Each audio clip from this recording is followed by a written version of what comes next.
We are extremely pleased that you are here. It is good to come together for the purpose of co-creating. Do you agree? Yes. Really co-creating at its best, yes? You are much more than you know. You are magnificent physical expression.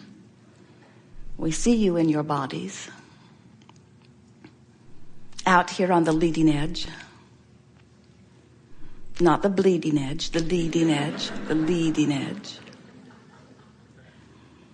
Here to express yourself among so many others, to explore the variety and contrast,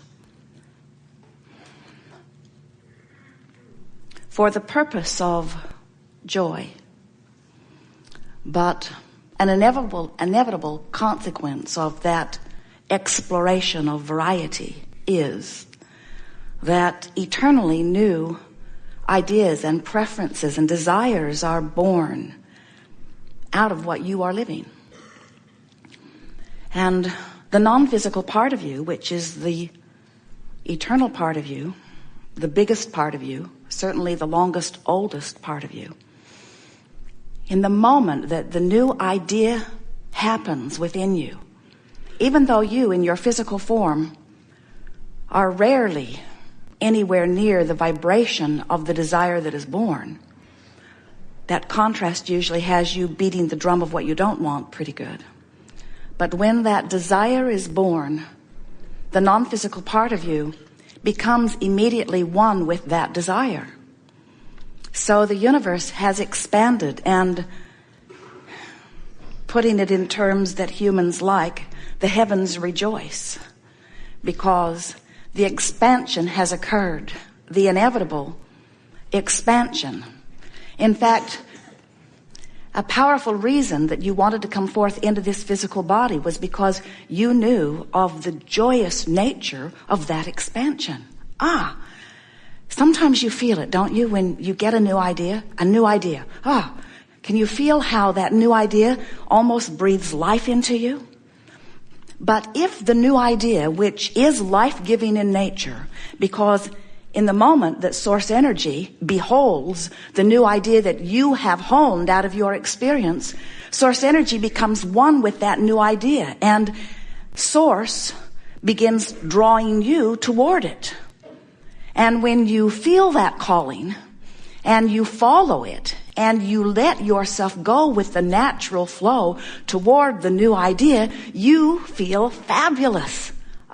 There is nothing more frisky feeling than that. There is nothing more exhilarating than that feeling of a new, fresh desire that source has become absolute one with, and you in the stream moving toward it. And do you know that all the time from where you are until the full manifestation, if you are in that flow, you will feel the sensational, exquisite perfection of life flowing through you.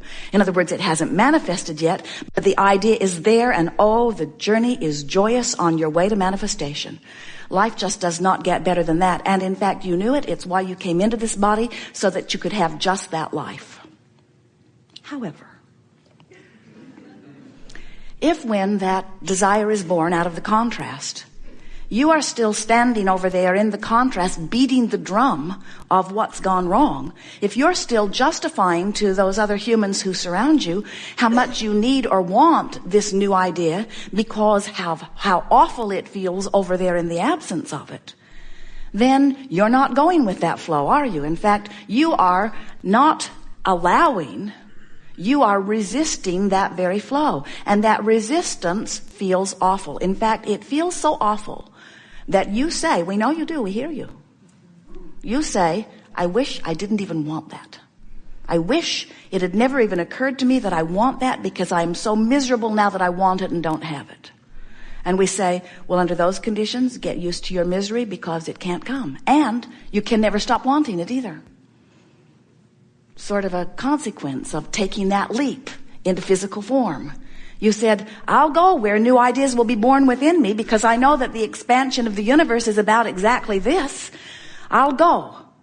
I'll go and I'll let new ideas be born within me. And when they are, I'll go with them, you said. And you not only said I'll go with them, you said it will be easy for me to go with them because I will hear the calling. Source will have already gone with them, and I will hear the vibration of Source beckoning me toward the new desire that I have given birth to. And so what might that feel like?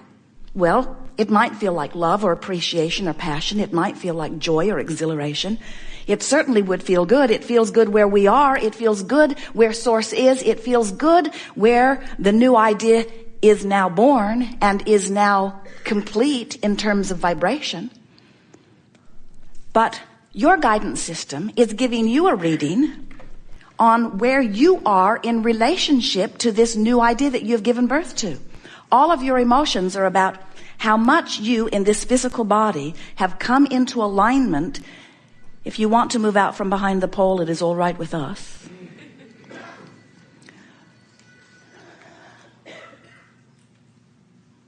That's Source calling.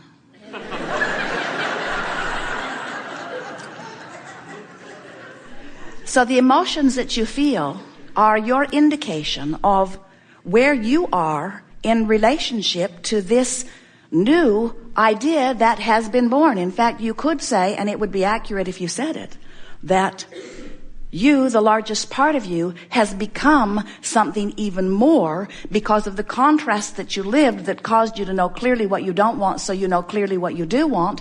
And that larger part of you has become what you now want. But the question is, where are you in your physical body, in your physical personality, in your physical ego, in your physical dialogue, in your physical beating of your drum? Where are you in relationship with the new desire? And you can tell by the way you feel whether you are up to speed with what you have become or whether you are resisting it in some way. So the emotions that you feel are very important to you, and people are beginning to understand this from a creation level. You have always known about emotions. In fact, of all of the things that we hear humans discuss, that's at the top of the list. I feel this way, or I feel this way, or I felt this way, or I felt this way. In other words, you have always been keenly aware of the way you feel, but we think you have not been quite so aware of what is the reason for the way you feel. Oh, you say, well, I know the reason that I feel bad is because something bad has happened. And we say, well, we would like to clarify that. The reason you feel bad is because you are giving your attention to the absence of something you want. And you say, well, yes, but how can I not give my attention to the absence of something I want when something bad has happened? When something is before me, how can I not feel bad? And we say, don't look at it. And you say, but how can I not look at something that is right in front of me? And we say, look someplace else. And you say, this is what you really say, but it's so much easier to look at this. We say, we know it is, because you've been activating a vibration, and law of attraction is surrounding you with things like that. So we know it's easier to look at what is right in front of you. It's easier to just turn on the television and watch what is given to you. Takes more effort to selectively sift. But when you care about how you feel, and when you remember that your emotions are telling you about these points of vibrational relationship, these points of vibrational relativity between where you are in this moment and who you really are and who you really have become, then you care more keenly about how you feel, because you want as much as you can to be vibrationally up to speed with the whole of that which you are. So we're going to explain briefly to you how it is that your guidance system works. And before we can really do that effectively, we have to remind you, some of you remember and some of you are on your way to remembering, that you are extensions of source energy. You are God force in physical bodies. You are pure positive energy expressing yourself here. And so that non-physical energy is a point of vibrational relativity. In other words, who you really are is always percolating in the background. It's the strongest vibrational rhythm of that which you are. So when your grandmother is adoring you and you are looking into her adoring eyes and she is inspiring you to the good feeling that that feeling of adoration brings to you, You are, in that moment, the physical part of you, so in vibrational sync with the non-physical part of you that you are essentially emitting one vibration. And that's why someone loving you feels so good. When you are holding someone as your object of attention and you are looking at the long list or the short list or even one list, one short item on your list of something that you appreciate about that person, the reason that it feels so good is because in your appreciation, you are vibrationally up to speed with who you really are, and you are emitting one singular vibration. In other words, that is the epitome of energy balance, energy alignment, coming into alignment with who you are. So as you come into alignment with who you are, you feel so wonderful, and you feel emotions like love and joy and appreciation and passion and eagerness. Frisky, you're frisky.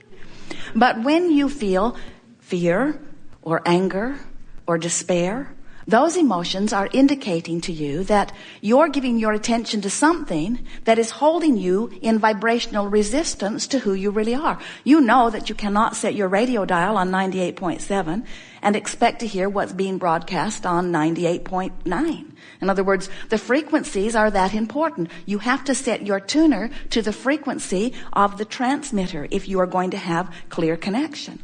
So we want you to remember that you are extensions of source energy, which is transmitting a signal of adoration, of liquid love, of appreciation. You are worthy. You are fulfilled. You are source energy in physical bodies. And when you know that, you're in line with your signal and you thrive.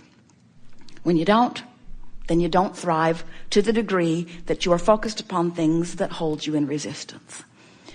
So the way your guidance system works is that you can tell by the way you feel through this magnificent emotional guidance system the vibrational relationship between that strong signal that is always being beamed to you, which is who you are, and what you are doing with your active, conscious, creative mind in this moment. Now, some might say, well, Abraham, if Source is so good, so pure, so loving, so in love with self, then why do I have a different perspective? Why is not Source just blowing through me? And we say, well, Source is just flowing through you, but you came forth as a creator. You want to chew on the data. We promise you, you do not like being a puppet on a string. You would not, as much as Esther likes opening her vortex and allowing Abraham to rip through her in response to what you are asking, Esther wants to create her own reality. Esther does not want every hour of every day to be managed by the brilliance of Abraham. She wants to make her own mistakes. She wants to come to her own conclusions. It is satisfying to chew on the data. It is satisfying to conclude a new desire. And it is also satisfying to deliberately bring herself into vibrational alignment with that desire. So you said, I'll come forth into this physical body with a magnificent guidance system, and I'll bang around with others, and I will come to fresh, new, constant new conclusions and preferences and desires. And when I do, then I will work to bring myself into vibrational alignment with that new idea. And as long as I'm feeling good, I know that I'm on the track. So, vibrational relativity. Jerry and Esther have navigational systems in their vehicles, 4 different kinds now. But they all work on the same principle, that there is a computer inside the vehicle, and there are satellites in the sky, and antennas on their roofs. And they program in where they want to be, and the system develops a route between where they are, because the satellites have triangulated their current position and where they want to be. And then it gives them verbal, sometimes verbal and visual, description of how to get from where they are to where they want to be.